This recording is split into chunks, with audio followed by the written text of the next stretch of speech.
Это «Актуальное интервью». Меня зовут Петр Васильев. Здравствуйте. Правительство республики уделяет особое внимание развитию малого и среднего предпринимательства в регионе. Сегодня меры поддержки охватывают практически все отрасли экономики. Не остается в стороне и стремительно развивающая сфера бизнеса, как туризм. О развитии туризма у нас в республике мы и поговорим сегодня. Гость студии Тимур Ханды, министр предпринимательства, торговли и туризма Республики Саха-Якутия. Тимур Юрьевич, здравствуйте. Здравствуйте. Ну, я для начала предлагаю подвести итоги года минувшего. Вот какие результаты в плане туризма у нас и что необходимо для развития инфраструктуры, допустим, строительства новых объектов, транспорта, различных общественного питания?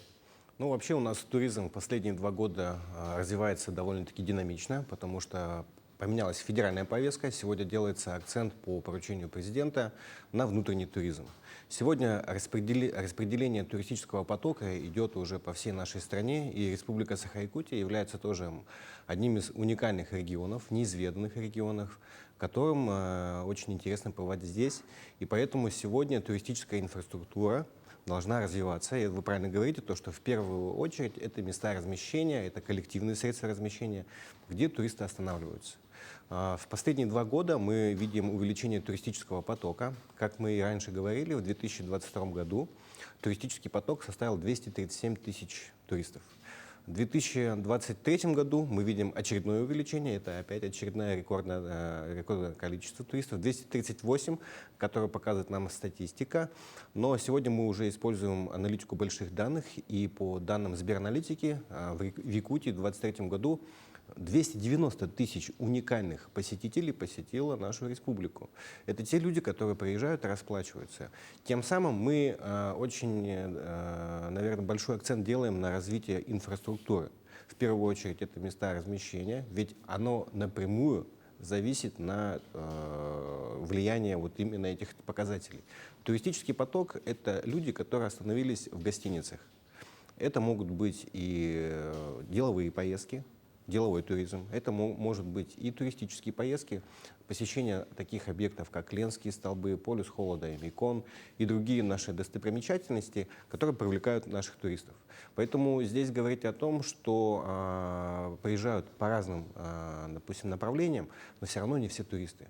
Даже если приезжают на работу, до тех пор, допустим, те же вахтовики, до тех пор, пока они не уехали на вахту, они тоже являются туристами, они живут в гостиницах, они платят за гостиницу, они кушают и питаются в общепитах, покупают любую продовольственную, непродовольственную продукцию в объектах торговли и, соответственно, покупаются и сувенирную продукцию. И когда уже они уезжают на территорию вахты, они уже перестают платить, и они выходят из нашей системы координат в сфере туризма.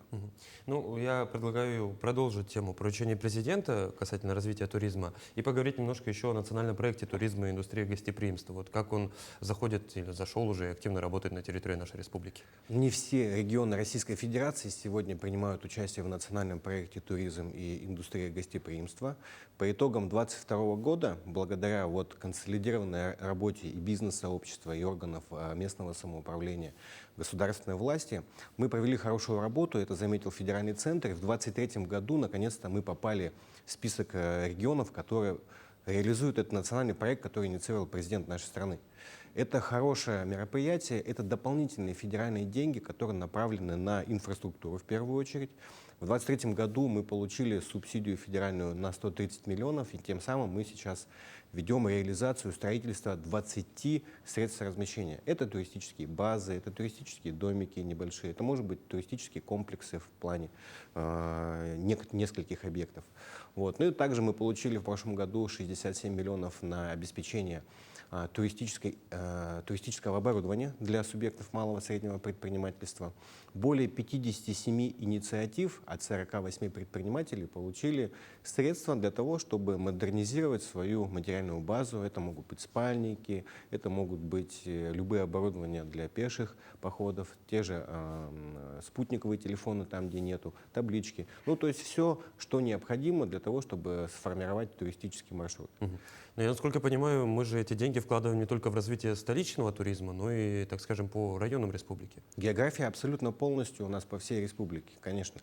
Город Якутск, конечно, если посмотреть по цифрам, у нас составляет практически 50% всех предпринимателей, но туризм, он очень широкий, это большой сектор экономики, это не только бизнес, это и дороги, Это и электричество на объектах, это и условия абсолютно все для того, чтобы целевая аудитория, как турист, могло комфортно и с удовольствием отдохнуть у нас в республике. Еще одна важная часть поддержки предпринимательства и развития туризма – это грантовая поддержка. Вот какие инициативы в минувшем году получили гранты? Ну вот, я, как и сказал, было предоставлено 67 миллионов на туристическое оборудование и 130 миллионов было предоставлено на строительство инфраструктуры в виде домиков, туристических баз.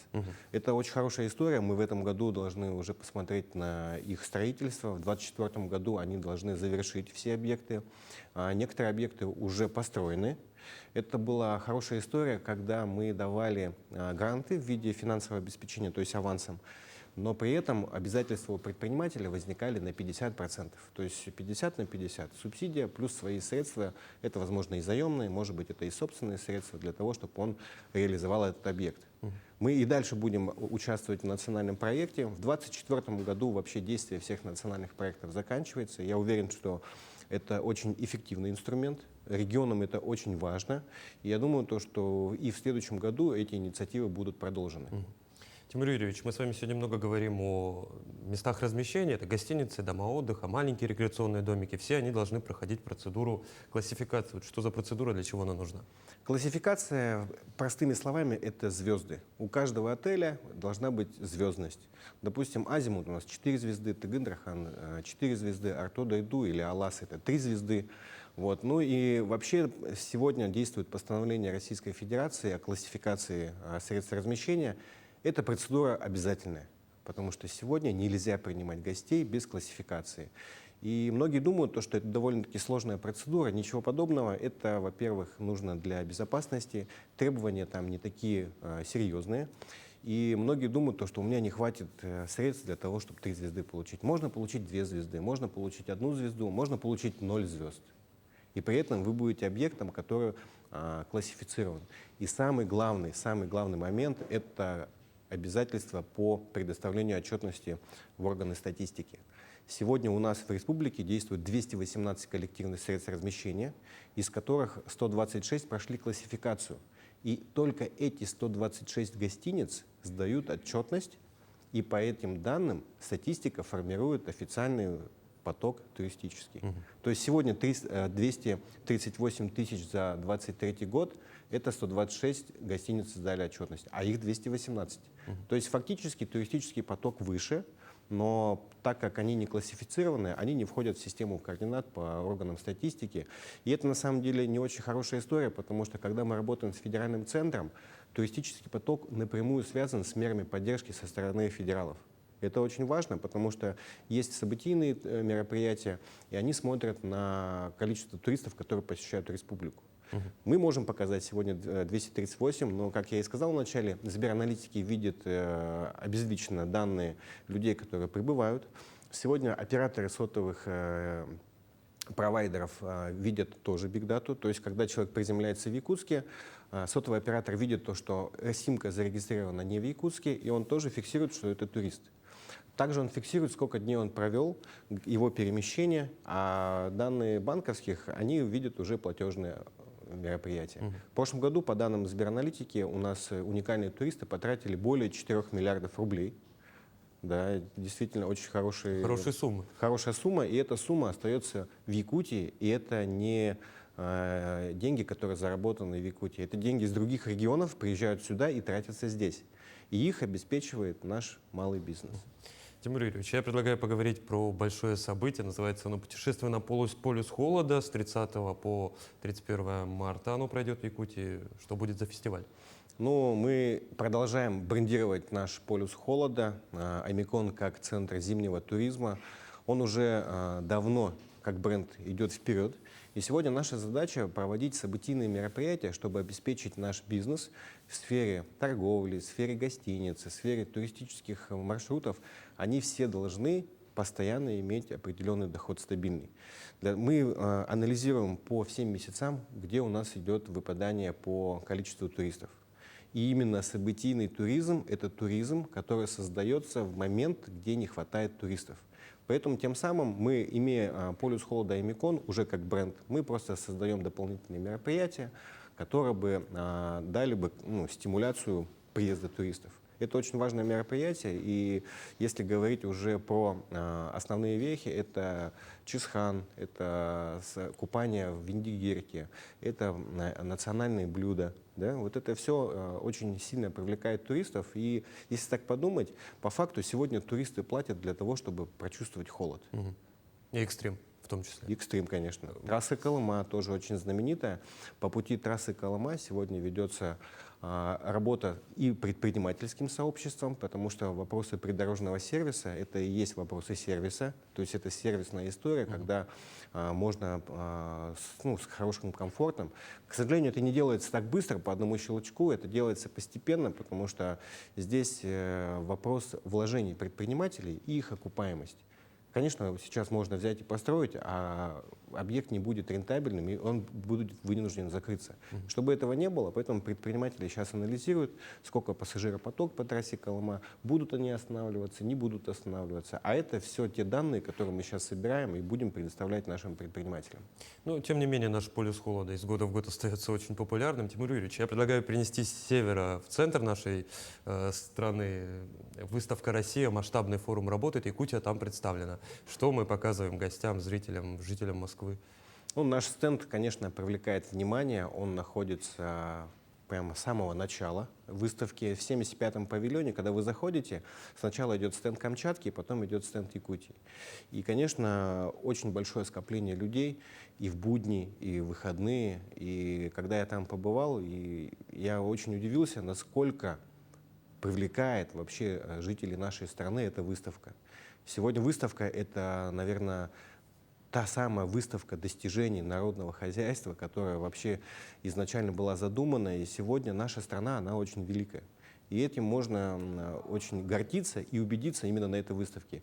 Наш стенд, конечно, привлекает внимание. У нас он сделан в стиле эпоса Олонхо. Стоят очень хорошие арт-объекты и очень привлекают всех наших туристов. Там было проведение итогов 27 февраля, где я принимал участие. Практически каждую неделю проходят разные тематические дни. 19 тематических дней по разным отраслям экономики проходило. 27 февраля же подводили итоги, и также был День предпринимательства. Я пригласил на наш стенд заместителя министра экономического развития Российской Федерации Татьяну Александровну Илюшникову. Это наш куратор по линии МСП. Она с большим удовольствием посетила наш стенд, я ей рассказал о нашей инфраструктуре, как мы занимаемся, про вообще историю нашего министерства, потому что Министерство предпринимательства, как правило, оно не так популярно в других регионах. Обычно этим занимается Министерство экономического развития региональное, но так как у нас есть выделенный отдельный орган, который обеспечивает создание благоприятных условий, разрабатывает меры поддержки, коммуницирует с бизнесом, для нее это было очень удивительно, и она вообще похвалила наш регион, что мы в передовой. У нас институты развития, которые уже более 20 лет развиваются. Это сеть бизнес-инкубаторов. Самое большое количество имущественной поддержки среди всех субъектов имеются только у нас. Ну и это не может не радовать. Тимур Юрьевич, я уверен, что с учетом того, что выставка работает до лета, мы там можем еще и сэх отпраздновать. Спасибо, что пришли к нам в студию, ответили на наши вопросы. Спасибо. Это было актуальное интервью. До скорых встреч.